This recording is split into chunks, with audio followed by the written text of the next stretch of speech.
Okay.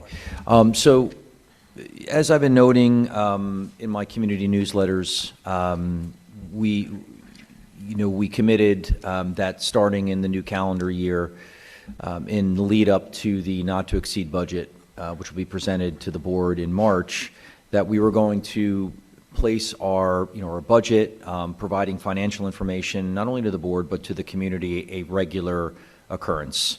Every opportunity we had to do that, to help educate the community on the numbers, on the fiscal challenges. Of course, understanding that the budget is still in development and there are certain things that remain in flux, amongst them, state aid and things of that nature. Starting with the financial situation, I think will also help contextualize the ongoing discussions about the prospect of the outsourcing of custodial services. I think that's important as well.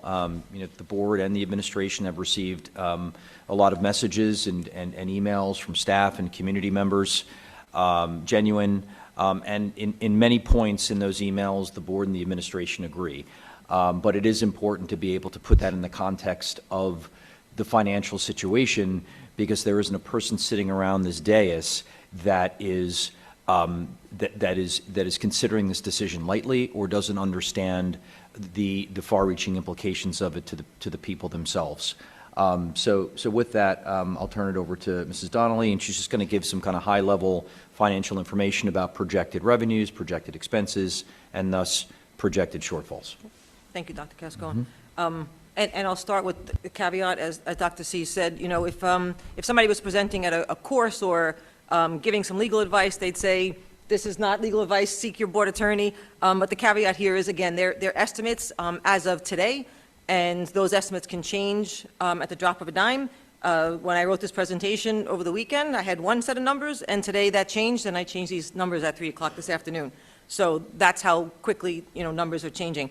And to Mrs. Lopresti's point, I chose this picture because it's a cliff. This wasn't just it just showed up in the design choices. But yeah, you get too close to that edge, you're going over, you're in danger. And Holmdel's financial situation is at that cliff. So right now, from a financial standpoint, we're at a crossroads where we look back at the past. We just finished our audit. The auditors will be here on January 28th at the meeting to present the results of the audit. But we're also forward-facing, right? We've started our budget. We've been looking at this since July, and it's not without challenges. But we're also in the present school year at 25-26, and we're looking very cautiously at our spending decisions to avoid any overspending and hopefully achieve a healthy fund balance at the end of this year. All right. Now, you may not be able to see these numbers very clearly, but I will talk to them. So in order to look at the future, we do need to look back a little bit. Historically, the district did have healthy fund balances, and we were able to handle unanticipated expenditures. But in more recent years, costs have escalated, and our facilities are aging and require more maintenance, more repairs, and we've depleted those balances that are our savings accounts to a critically low point, with no opportunity thus far to replenish them. A district's fund balance has several components. There's a restricted fund balance, which are funds that have been set aside for a particular purpose, such as capital reserve, maintenance reserve, unemployment reserves, and things of that sort. We have an assigned fund balance, which is generally monies that are set aside at the end of a school year for funds that are committed, but maybe the project isn't completed or we haven't been invoiced, so those are set aside in our fund balance to be paid for in the subsequent school year, or we set aside funds to close the budget shortfall in the subsequent budget year. And then we have unassigned fund balance. And unassigned fund balance from a state standpoint is required to be the greater of 2%. I can't read it, sorry. The greater of 2% of general fund expenditures, or $250,000. For us, for the ending audit 24-25, that number should have been closing in on $1.4 million. We closed the audit for 24-25 at $855,000. So we are short of the state minimum at this point. When we develop our budget, like I said, we can, yes? Share just an additional detail there as to, you said we were below the state requirement. What, we're at 800,000 or so. Right, 855 at the end of And it should be? between 1.3 and 1.4 million. Okay. Did you say that? Yeah. Okay, sorry. Yeah, that's, I'll get more to that for 25, 26 as well. So when we develop our budget, we can use some fund balance to support the following year's a budget shortfall. In 24, 25, we used 850,000, and in 25, 26, we used 305,000. But we were taking that money when we were already critically low in our fund balance. But we did that to restrict changes to programs, staffing, and whatnot. We took the chance. Luckily for this year, we did build on our fund balance. So 24, 25, like I said, we closed 290,000 higher. In order for us to restore our fund balance to where we need to be for the state requirement, we would have to increase another 600,000 when we close 25, 26. And I really think that that is attainable. We've already put a budgeting freeze in earlier this year, so we're scrutinizing every purchase to make sure that it's critical to the curriculum and safety of students. And then we've also started this year, I mean, we're 7 months in, but we've realized some revenue that we didn't anticipate in our budget. So that money can fall to our fund balance. We've had interest over and above what we anticipated. We've had some extra tuition for students that have come into the district, and some facility use that is over what we budgeted. Additionally, we budget our extraordinary aid and our non-public transportation aid at a much lower number than what we tend to realize. And that's because there's no guarantee, right? It's all dependent on how many special needs students we have and what the calculation is for that extraordinary aid. But if this year, if we even realize 75% of last year's, we would have an additional 470,000 of revenue for 25, 26. So again, these are all things that are potential and hopeful to help us improve that fund balance. This fund balance is something that the state requires us to have a certain amount, otherwise they'll penalize us? Or Yeah, what? you could wind up in a state monitoring situation if you don't have sufficient funds. So, Isn't that what's happening in Lakewood? Yeah. they're not the only district, Asbury, Lakewood, I mean, there are. Lakewood, schools- Lakewood's a little different. They're facing a state takeover, which is the next step beyond the monitor. They've had a monitor in place for probably a decade. I think Montclair is in the range of possibly getting a monitor this year. Now, I will just add that Mrs. Donnelly has quickly built upon what is already a strong working relationship with our county executive superintendent and county BA. And we had our mid-year budget review meeting with them, and they're being, I don't know what the word is, understanding, and due to, Debbie's reassurances, so they're not elevating it at this point, but because they know that we're working on adding to it. So it's important that we continue to do that. Exactly. So in the current year, like I said, we aren't without challenges, even though we have a budget freeze in place. There are a few areas that have been identified as being under budgeted or unanticipated. So health benefits is one. We've been talking about this very transparently for some time. So as of February 1st, we have a plan change, and we'll be going back into the New Jersey State Health Benefits. The estimated increase at this time over the amount that was budgeted for 25-26 is approximately $260,000. We're waiting for the actual bill from the state to just firm up that number. The out-of-district placements for 25. Debbie, Yep. I'm going to do that thing where I interrupt. I apologize. okay, no, go ahead. That's, correct me if I'm wrong, that is significantly lower than we had. Originally anticipated. It was, originally, we were estimating it was going to be close to $1 million. Yes, correct. So that's good news. Yes, and I'll get to that one a little bit. Out-of-district placements, in 25-26, we had 37 additional new students enrolled at a full-time vocational school in the academies, while we had only 22 graduated. Therefore, we had an increase of 15 students that was not anticipated at the budget time, and this is $100,000 over what we budgeted for vocational tuition. And then we had some other out-of-district placements, unanticipated cost of about $70,000. So these are just an example of some of the challenges that come up during the year that we have to find ways to cover. And we're working on covering these shortfalls because, of course, on the other side, we do budget sometimes over for things because we over-anticipate what something might cost. So, for example, the 260 that was short on health benefits, we over-budgeted for our non-certified pension cost, right? So I know I have a little bit of money there to cover this, but we, keep carving away and trying to cover these shortfalls. So I'm still hopeful at the ability to increase our fund balance despite these shortfalls. Now we get into 26, 27, and this is where it gets a little more challenging. So again, Dr. Cascone noted the budget is in very early stages. So these calculations are very early. Everybody is starting to populate the details of the budget needs by building.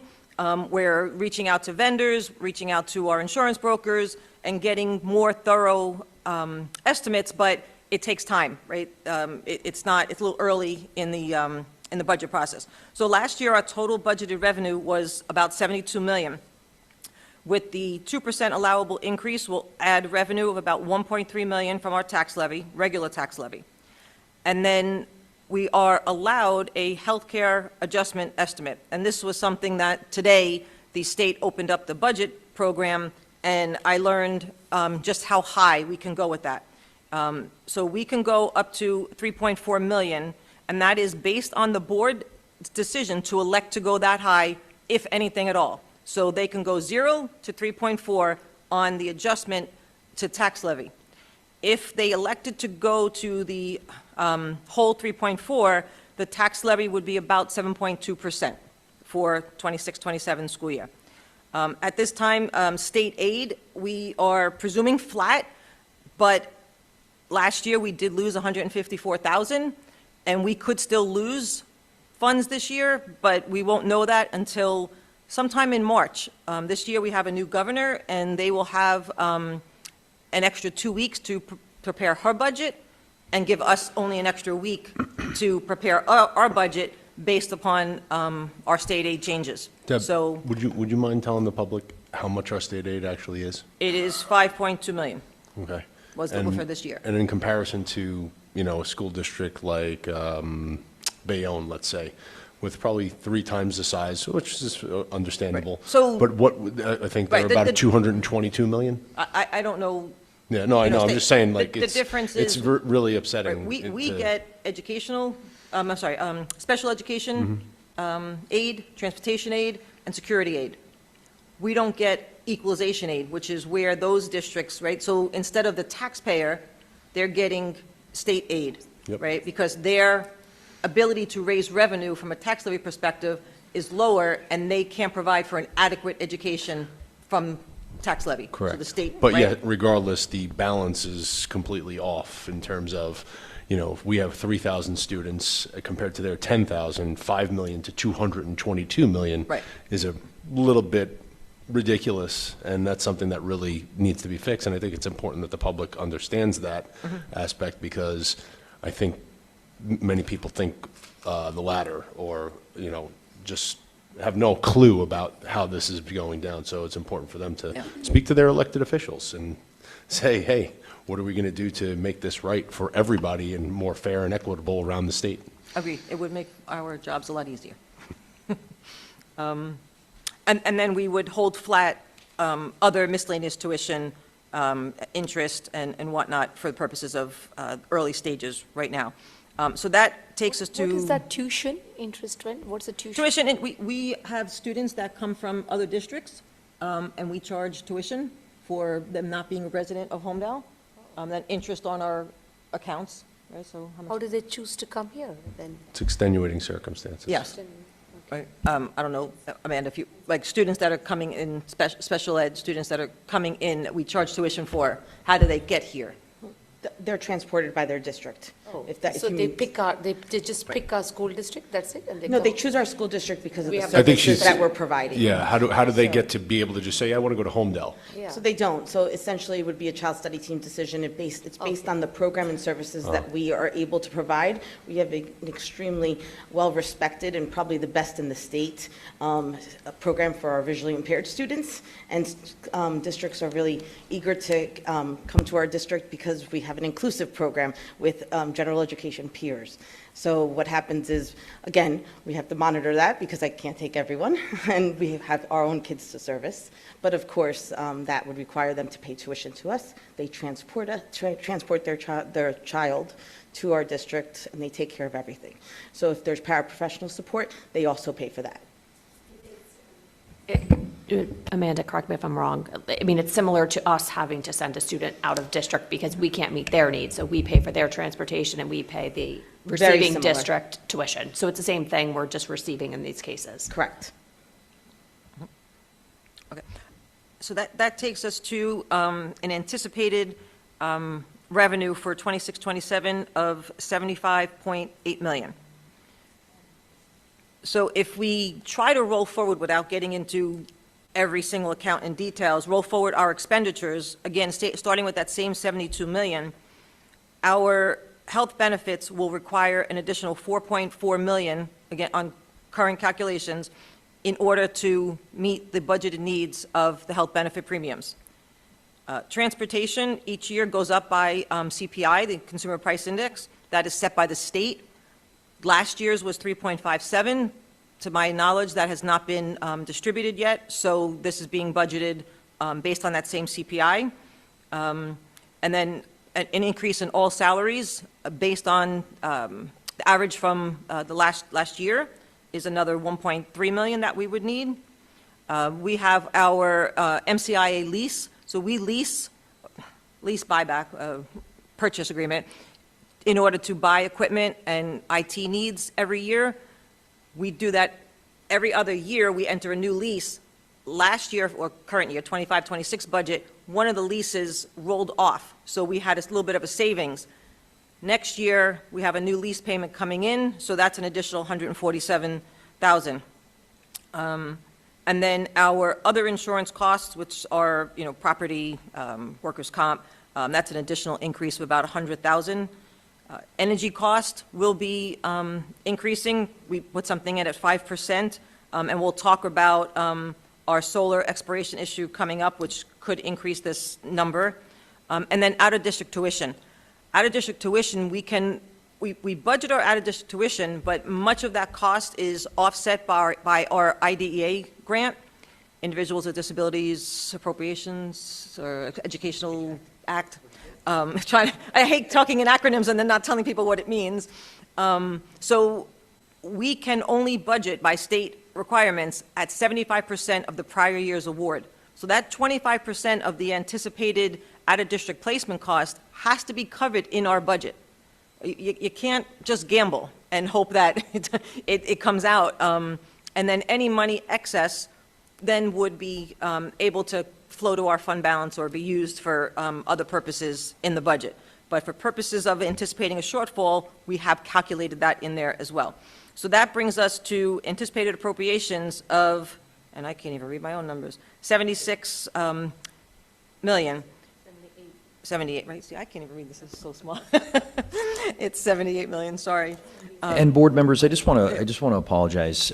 We were sort of working on this presentation to the 11th hour. We've been doing a lot of pivoting in terms of the kind of information we wanted to share publicly.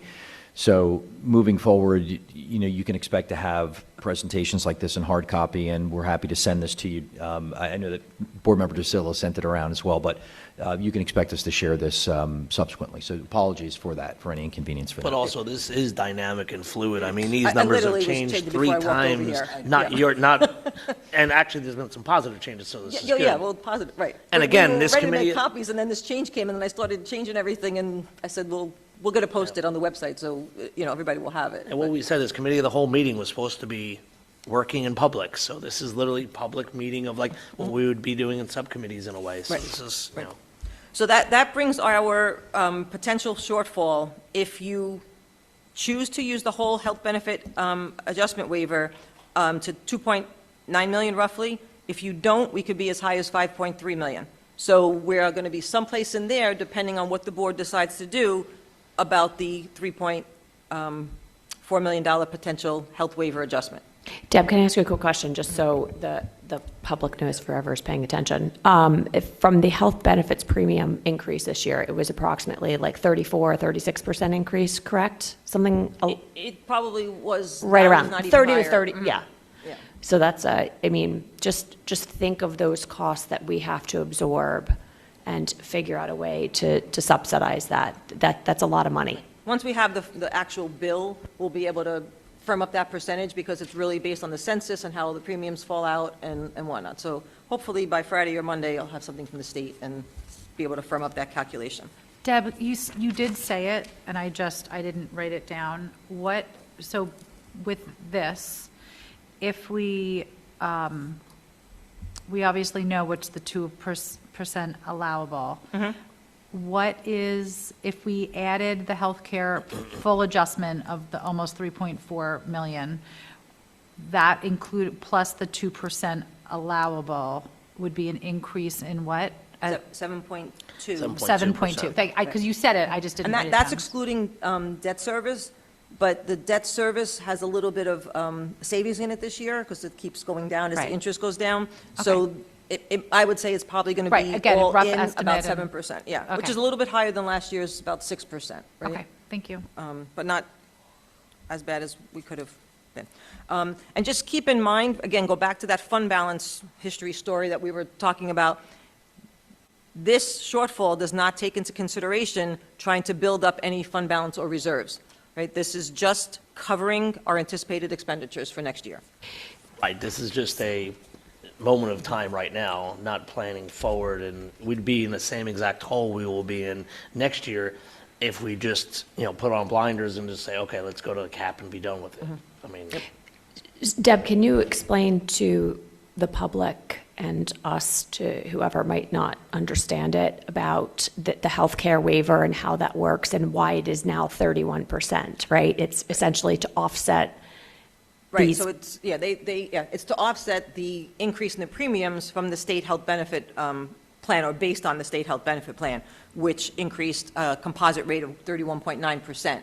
So we can raise based on 2% below that and try to recuperate some of the cost of the increased premiums. So in my opinion, that the state has created this issue, right? The state, the nation, whatever we want to call it. And they're just allowing school districts now to have taxpayers just shoulder that burden.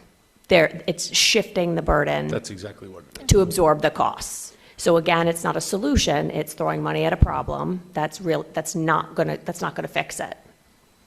I mean, I'm just going to And say it's a allowing the national taxpayer to foot the issue, bill. not a state issue. 100%, but I mean, I we're talking agree, from the it's- state perspective, right? Yeah. But I think it is exacerbated here, I think even more so. But I mean, that's there's- just my 2 cents. I mean, it depends on, right, where your health benefits are, right? If you're in a private plan and you're getting, better rate increases and you have better claims history, you're not realizing 30, 40% increases like those who are. But we are here. We are, right. So, Quick question. I'm sorry if I missed this before. The fund minimum that the state requires you to have, if you're off of it by X amount, is there a required contribution or no? It's just whatever you can do. Right. I mean, it's a number, right, that results from the difference between your revenues and expenditures in any given year. But if you're getting critically low, I mean, the county could have stopped us from using that $305,000 last year, and she almost did. And I said, please bear with me. I only just got here, right? I've only been here. Let me work it out and see if I can, build on that fund balance. So she allowed me to go that low because we basically reported in our budget for 25-26, $264,000 as a fund balance. And 250 is the bare minimum, right, before they say, we're not approving your budget. So I'm happy that we're now at 855 and we're making steps in progress towards a more healthy number. And Deb, correct me if I'm wrong, but if I recall years ago when the 2% cap came into effect, the reason, Greg, they would have these fund balances was, say you lose a boiler in one of the schools or a chiller in a school or a roof collapses.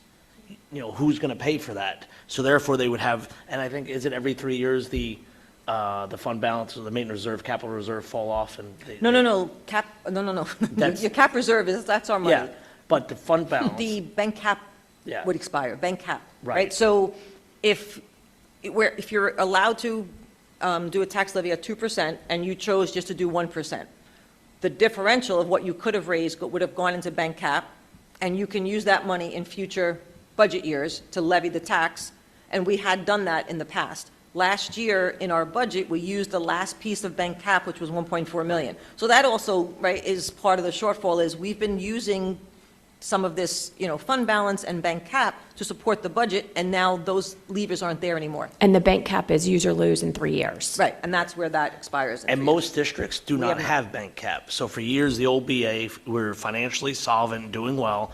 We actually kept contributing to it for either a rainy day or something bad might happen. And then obviously the last 2 years, we've been covering the shortfall with our own internal budget. Now that piggy bank is empty. Now we have to find other ways to find it. And like Allison said, we could kick it to the taxpayers, but that's just kicking a problem down the street. That's just not going to, it's not fixing this. It's going to happen again next year. Yeah, it's not, Deb, have we been downgraded by Moody's, and if so, by how much?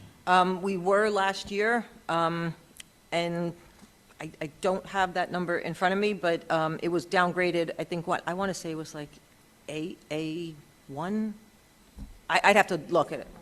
It was one level. It wasn't bad, but it was, right? And I'm hoping now that our fund balance has improved, that I'll be able to report this out, and maybe we'll get a little bump back. If I recall correctly, when we did the referendum, the 2020 referendum, the $40 million referendum, we were AAA bond rated. So it was like, time, it was perfect storm way back when, financial's good. Now it's, going the other direction a little bit. So to Mr. Reddy's point, is now we've got to find ways to save and, fund that shortfall. And one of the potential that we've all been talking about is the RFP that we went out for outsourcing of our custodial staff. So we can talk about that and the costing and an update to the referendum process. So the potential savings for year one is approximately 1 million, and I'll go through how we get there, with the future years being higher in the range of 1.3 million, and the only reason for the differential between year one and years after is that the pension is paid in arrears. So in 26-27, we still have to foot the bill for this group's pension related to the 25-26 salaries. So the expenditure happens next year, right? So even though there's pension savings moving forward, it's not in year one. It'll be in the following 5 years. So this contract would impact 27 employees with varying years of service. I know Mr. Reddy had asked that. So it's 23 custodians and 4 head custodians with years of service ranging 4 years or less. We have 11, 5 to 10, 4, 11 to 19, 6, and 20 or more years, we have 6. And one of those staff members plans to retire at the end of the school year. So going through the calculation of how we come up with that estimate, salaries, including stipends that are given to the employees for different things, whether they're a head custodian, they have a black seal, they all have different stipends at different levels. So that's about 1.8 million.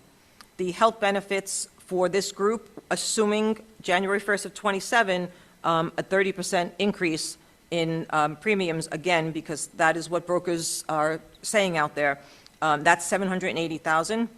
The pension at the last reported rate for the state, which was 17.61%, is 305,000. And then you have your regular FICA tax, which is your Social Security Medicaid tax, of 138,000. Workers' comp that would be avoided by us and passed on to the contracted service because they no longer would be under our employee is 130,000. Overtime pay with the FICA tax is 161,000. And then other items that we supply, uniforms, shoes, Black Seal license renewals of almost 17,000. So that's a total estimated cost for 26-27 for this group of $3.3 million, where the contracted cost is just over $2 million, a savings of 1.3, again, that 1 year removal of the pension, so something of 1 million in total. The contract that is being considered from the RFP would include 31 staff members, so we would have additional custodial staff, and $100,000 of equipment pool over the life of the 5-year contract. That would allow us to buy equipment, so if we needed a new truck, it would be covered in the cost of this contract. If we did not expend funds, let's say in year 1, either on overtime that's included in the contract or this equipment, those funds would keep moving year to year, or if it's related to overtime and salaries, we could take a refund after each contract year if any money is not expended that were included in the RFP proposal. The contracted service would also give our employees first right at positions in the company to staff our needs for the district, and there's also a potential for one staff member to apply for the night supervisor position that is included in the staffing needs of the RFP. The District Evaluation Committee also had the opportunity to interview the manager of the crew for each of the intended vendors that met certain criteria by the Evaluation Committee. And we also used Advocate, which is a contracting company, to help us with the RFP process. And in the contract is also a fee for them to continue to monitor. They would do quarterly inspections of the site. They would monitor all of the invoices and bills and payroll records that are being charged to us as part of the contract. I spoke with a few people doing reference checks on potential awardee. They were all positive and couldn't speak more highly of using Advocate and what they have done to help ensure that the process and that the contract was successful. And then, I mean, currently, as far as the equipment, we finance much of our equipment through these lease purchases, that MCIA that I spoke about, and that comes with, you know, an interest cost to it. So this would also have some, you know, cost avoidance from interest on some of these heavier, you know, like trucks and Kubatas and things that, you know, we buy for buildings and grounds purposes. And then I have a question. I didn't understand the pension part. You said first year was 1 million because you paid in arrears. So what would the second year be and third year? I didn't get that concept. So the total savings on a full year of a contract is 1.3 million. Right. It's just that in the first year, that pension doesn't get paid until the next year. So the pension relative to the 26-27 doesn't get Just paid only until the first 27, year, 20. and then it'll right. just keep getting paid after that. And then it would get Okay. the 1.3 All right. and what, you know, estimated cost. Can you go back a slide real quick? Not really. All right, so I just want you to drill down a little bit further on a couple of points, because I think that above and beyond, you know, obviously on the humanistic side, which does not escape any of us, some of the concerns, some of the folks who are kind of circumspect about it, you know, are one, sort of this premise of, you know, there's strangers in our buildings, right? Insofar as either you, we have Mr. Stromslin here, thank you for being in attendance tonight, in terms of speaking to a couple of things. One is, you know, these are professional companies in terms of their process, insofar as you can speak to that, of vetting, criminal background checks, things of that nature. But also, I think something you mentioned the other day when we were talking about it was one of the characteristics of successful relationships is, you want to speak to that a little bit? Yeah, You know what I'm manager- talking about. manager- Well, the manager and also um, this idea of culture, enfranchisement, right? Yeah. Yeah. So to the point of, you know, criminal background checks, Black Seal license, any of those requirements, they are part of the contract, and Advocate will ensure that they are compliant with all of that. So nobody would be in our building without a criminal background check, and our Black Seal requirements would have to be met. So And again, in talking with any of these references, they've never had a reason to close a building, whether it was for, a special event, because a black seal couldn't be met. And, we always have those criminal background checks in hand. But again, in speaking with Advocate and these reference checks, they noted, that culture is very important. And that while, we love our staff, we have to embrace this new staff if the decision is to go in this direction. Because they have to be part of the culture, and that really helps to ensure, success, is that they become part of our team, as difficult as the decision could be. And I know that, it doesn't escape me that these are difficult sentiments to be expressed. They're being expressed and brought forth in the spirit of transparency and objectivity. This entire discussion will be clipped, will be shared with the community so they can be privy to these conversations and the information being shared. So I appreciate that. And most importantly, at the bottom of this slide is the administration recommended, I think it was more of a collaborative decision amongst the administration and the board, whereas previously it was going to be at the June 28th meeting at which, January 28th meeting, at which, the board was going to prospectively award the contract.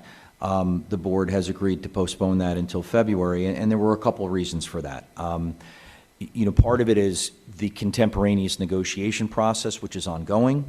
We remain hopeful that there can be some agreement there that might have some relevancy to this decision, but also, I could say that board leadership has reached out to the town committee now that they've gone through their reorg. And we do have some stones to turn over with them. How fruitful those conversations are in terms of financial assistance remains to be seen.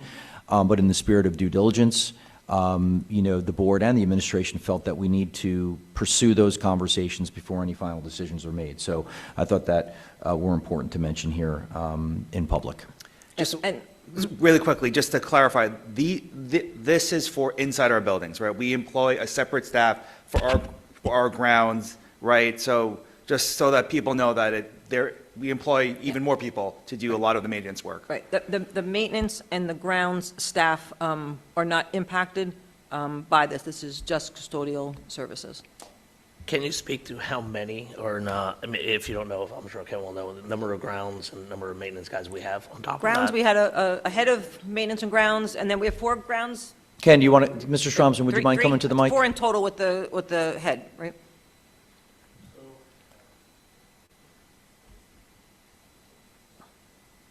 So for the new board members, this is Mr. Ken Stromslin. He's the director of plant operations and maintenance, and you've been here for 7-8 years. Yes, Wow, 17. that's quick. So we have 3 grounds people, and we have 7 maintenance people.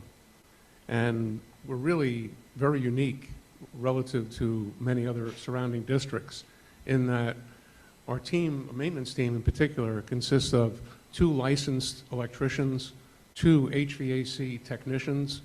We have masonry expertise, plumbing, carpentry expertise. Consequently, that we seldom have to bring in outside contractors. We do most of this work, significant work, HVAC, electrical work ourselves. And I'm sure Debbie can say from her past experience as well from another district, how impactful that can be having to go to contractors almost all the time. Daily. I speak to other people in my position in other districts, and they wish that they had this kind of opportunity. So it's worked out very well for us. We've developed over these years now a really excellent crew and very devoted to doing the work that needs to get done here. And that's been impactful too with things like the chiller going down, major unit ventilator issues and HVAC issues, because we do have old HVAC equipment. And, it's because of the team that we have that we're able to keep this going until we can get to a point where we can do something more with those areas. And our grounds is a hybrid, so we have 3 of our own, staff members, but we also contract out for basically the mowing and trimming. Right. So for grass cutting, trimming, we have an outside company, and they take care of that because we have huge ground areas and very nice areas that need that kind of attention. We couldn't afford the equipment necessary to do that. And they accomplished that in one day. One day each week, all the lawns, all the grass, all the trimming is done in one day. So it's really impactful and it's great for the And district. Ken, your grounds guys, just if anyone in the public might be listening, they also do the field setups and everything else that's out there from Mr. Kret and his Right.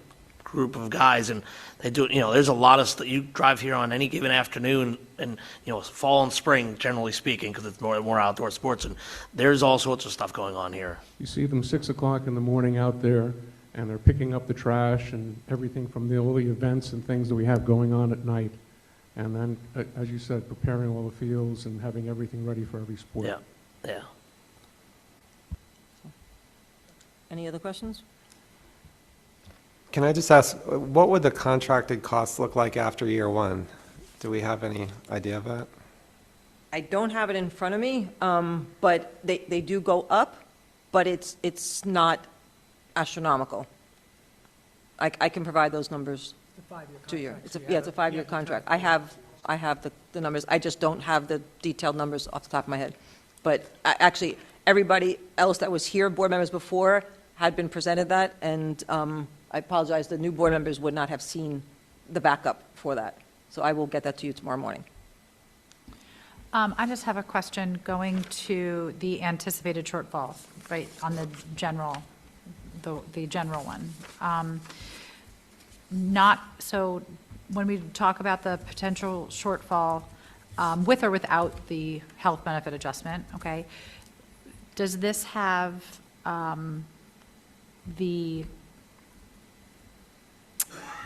SLEO officers We don't pay for that directly, so it's That's what I'm not saying, in. so right, like, so that's not put in here, whether that money is coming from, because that was a right, wa, because right. that's So what we technically a didn't pay wash. for it this year, so the starting point here is what our current year expenses are. Perfect, And then, okay. pluses to that.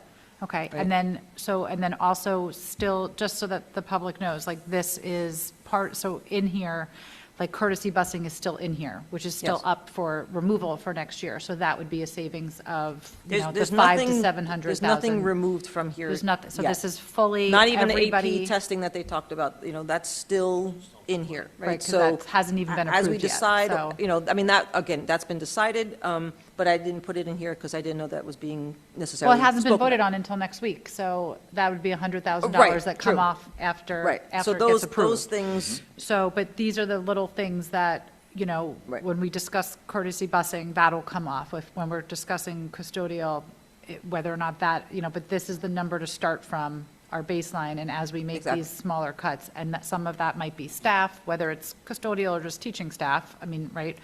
Mm-hmm. But that's where it comes from, administrative, whatever it is. Correct. Okay. So, and to your point, the next steps to ensure that we avoid the cliff, again, that beautiful picture, is that we continue to budget, look at all current year expenditures with that critical lens.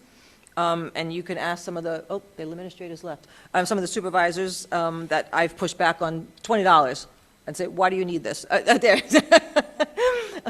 I don't know, Art isn't here either. Right? Yeah, but Amanda can speak to it because I get that granular, because every little piece is, to me, I always say, putting that coin in the piggy bank, every little bit helps. While the larger items make the big impact, all of those, little pieces help on the daily. And then the administration will continue to work closely to prepare the 26-27 budget that is fiscally responsible, but utilizes resources that allow us to effectively and efficiently deliver the best programs to our students. And then, and also, I didn't put it here, align with the strategic plan, right? Because we have to continue to align our budget to support the strategic plan. And then identifying the savings, as Mr. Sillo said, that have the least impact on programs and certified instructional staff.